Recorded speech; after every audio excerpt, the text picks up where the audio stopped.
Mick Kent's Eternal Flame has saluted in the Group 3 Matron. Nikki, it's been quite the journey with her to finally get this black type victory under the belt, but what were you thinking in transit, particularly when Frosty was able to make that move early to get her into a position in the first four? Yeah, I was happy in the run. Like I sort of expected her to be sitting a bit further, a couple of pairs back, but worked out really well. I thought coming into the straight she was going to win easily, and then the leader kicked and she sort of thought she was a bit flat-footed, and anyway, she was strong late and it was well-deserved. She really deserved a group win, and she's been in three that, you know, arguably she should have won them all, and yeah, it's just great for everyone to see her win this.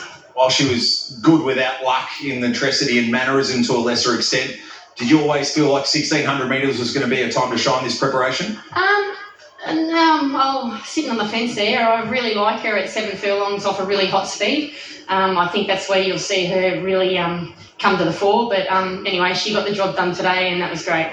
That's her 5th run of the preparation thus far. Do you find something else for her here in Melbourne through the Festival of Racing, or could we see her travel interstate? I think you might give her a freshen up now after this, and maybe look at something in Adelaide in May. Yeah, I don't know. We'll just see how she pulls up first. Great victory, especially for father and son on an important weekend for the family. Exactly. It'll be party time tonight, tomorrow, that's for sure. Nikki, congrats, enjoy. Thank you very much. I'm going to come out where he should be there. Joins me and Craig, probably a pretty well-deserved stakes victory for this mare. She's certainly been knocking on the door. It must have been pretty exciting for you and your fellow owners. It's been a great ride with this filly. She's just been unlucky, so unlucky. Everyone was starting to put a bit of a knock on her in the last couple of runs, saying, oh, maybe she's a bit of a money muncher. Pretty sure today she proves she's not. Yeah, she certainly did. Just tell us quickly, how'd you get involved in her? Mick picked her out of the ready-to-runs in New Zealand a couple of years ago, took his time with her, as he always does with all his horses, and he's just taken his time and tried to, well, as you said before, I think she'll be just better next year as a 5-year-old mare, but no, she's great to be involved with. Yeah, an exciting prospect. Great for you guys today, and I hope you celebrate accordingly. I'm sure we will. Thanks very much, Jane. 2 of the last 4 wins in the Matron for Damien Lane, and the last 2 victories aboard Eternal Flame, who gets it done for Mick Kent. Damien, congratulations. Take us to the sequence of moves that saw you find your way into the first 4 and running in the early stages.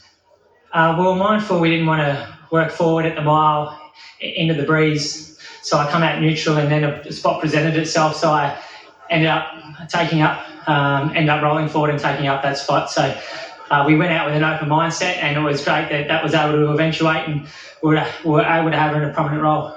Once you got yourself into the straight, did you feel like there'd been enough of a tempo to suit her to not have spent petrol in that early stage to find that position to have enough to finish off as she did? Yeah, I thought the tempo was good throughout, and I thought that was ideal, but running by just left me off the bridle there on straightening, and I was unsure whether I was going to be able to pick up and reel it in, but to her credit, her last 150 metres was her best, and she was able to get the job done. It's been a little while coming for her, but it is a much-deserved victory, but these fillies and mares don't necessarily always get what they deserve. How have you seen her develop since you were on her back on Australia Day? Just taking leaps and bounds forward. This preparation, from what she looked last prep to this prep, is just completely different animal. She's really strengthened. Not that I've seen her last prep, but physically she's a big, strong girl, and you can see in her racing she's improved, and hopefully this isn't the ceiling for her. Hopefully, whether it's probably next time in, she hopefully reach a higher bar again. Well done on a Super Saturday double. Yeah, just like... Terrific advertisement for the Sportsbet Future Stars maiden series is Eternal Flame. I'm into shame on debut in a heat of the last year's Future Stars series, then won her maiden in a heat of that series, and she's gone on upwards and onwards since. It's just a beautiful ride. Michael Walker ends up 1 out, 1 back after beginning from the outside barrier, caught 3 wide early, but decided to be positive. Yeah, and talk us through the home straight where she wants to lay in. Yeah, obviously on paper we probably had him beaten back, but like Damien Lane said, he went out with an open mind and he's seen the spot, he went forward. But you see where she comes around here on the corner, her head's nice and straight. Like she's come around corner, and then there, she just wants to lay in a little bit. So she actually wants to run back in behind the other horses. That is not a horse who's sore or doing things wrong. She's doing it because she still doesn't know what she's really doing yet.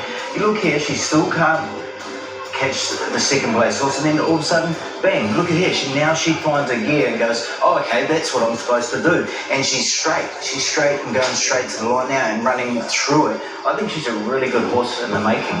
Going forward, I think there's a lot more upside in that. Yeah, a lot of raw talent there in this filly. Mare, I should say, Eternal Flame. Running by was good. Toxic Cleopatra, a much improved performance, running on from a long way back into third. We'll head to a break now on racing.com. We'll be back to wrap things up on the other side.